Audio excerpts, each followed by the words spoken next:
Hi, we're Daria and Alex. This is a short story about how we designed and built a roof rack for our van, and the mistakes we made along the way. The main goal was to create a tough, ergonomic and beautiful roof rack with a hidden solar panel inside. It had to protect the van's roof from the sun, store extra gear and accessories, and be strong enough to walk on. Now, I'll hand it over to my husband. He'll explain and show everything. The van came with an original roof rack, or rather, 3 rusty bars. We decided to repaint them white and install them on the roof. They were really heavy and bent, but back then, it didn't seem like a big deal. The original mounting brackets were included, but there weren't any bolts. We went to the hardware store and bought the missing pieces. Then we started mounting the rails in place. It took us about an hour. After mounting the rails, we were finally able to take precise measurements and headed to the store to buy the boards. At the time, we thought we were doing everything right, but that turned out to be a big mistake. I bought 8 boards, 3 by 8 centimeters, each 3 meters long. Next, I marked the rails and drilled holes straight through them. That's how we mounted the boards, using standard roofing screws. We reinstalled the rails on the roof and started attaching the boards, which we had already cut to size.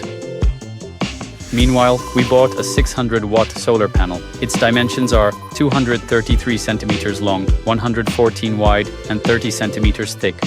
Since the idea was to place the solar panel between the 2 rails, we had to spread them really far apart. At that length, the boards acted like rubber and sagged a lot. But because the van's roof is curved like a banana, our rooftop ended up following that same shape. And honestly, it looked terrible. We wanted to test our new build and see how the van handled with the rooftop on. After all, we had a long trip coming up, and we needed to make sure everything was solid. Nothing left to do. Everything was already installed, so we went on our first off-road test drive. We invited our friend. He showed up in his Suzuki Jimny. Together, we set out for a remote beach, do some fishing, relax by the fire, and just enjoy the peace and nature around us. This trip really showed what our van is capable of. Even with all the extra weight and a less than perfect balance, the powerful engine pulled us through the toughest spots. There were moments when I had my doubts, but the van just kept going like it was nothing. Our rooftop setup just didn't work. The whole structure was too soft. On every bump, it wobbled, the boards flexed, and it felt like something might crack at any moment. You could feel it inside the van, and it was annoying.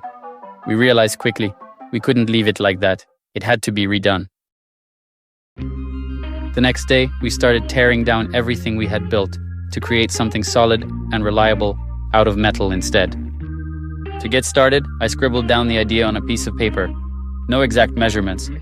I decided to use the original mounting points to avoid drilling into the roof and messing with the seal. I bought 2 metal tubes, 2.5 by 5 centimeters, with a wall thickness of 1.2 millimeters. Each one was 6 meters long. I also got a square tube, 2.5 by 2.5 centimeters, 3 meters long. I cut the metal 3 meters long and 1.5 meters wide. I angled the corners to make the frame solid and seamless. The front section was curved to mount a light bar. I bought a Yes Welder flux core welder and borrowed a welding helmet from a friend. All the pieces were laid out on the floor and tech welded, just to get a sense of the final shape. Once everything was in place, the entire frame was fully welded. Then came 12 cans of white spray paint, enough for 3 full coats, with 15-minute breaks between each layer. The solar panel was test-fitted first, just to make sure everything aligned. After the paint dried, the entire frame was lifted onto the van's roof. After that, the structure was mounted using the original factory brackets, so there was no need to drill into the van's roof. In the end, the whole structure turned out much lighter than the first version.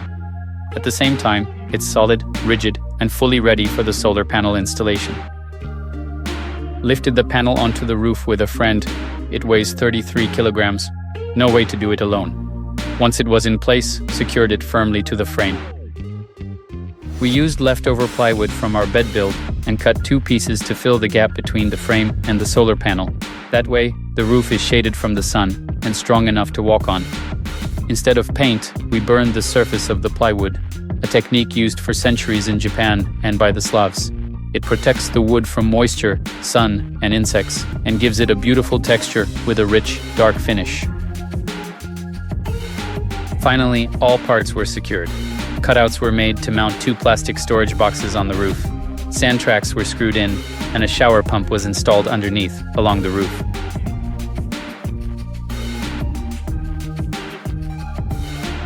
That's the whole story. Let us know what you think in the comments below. And don't forget to hit the like button if it helped you out. Subscribe to our channel to keep following our van build journey.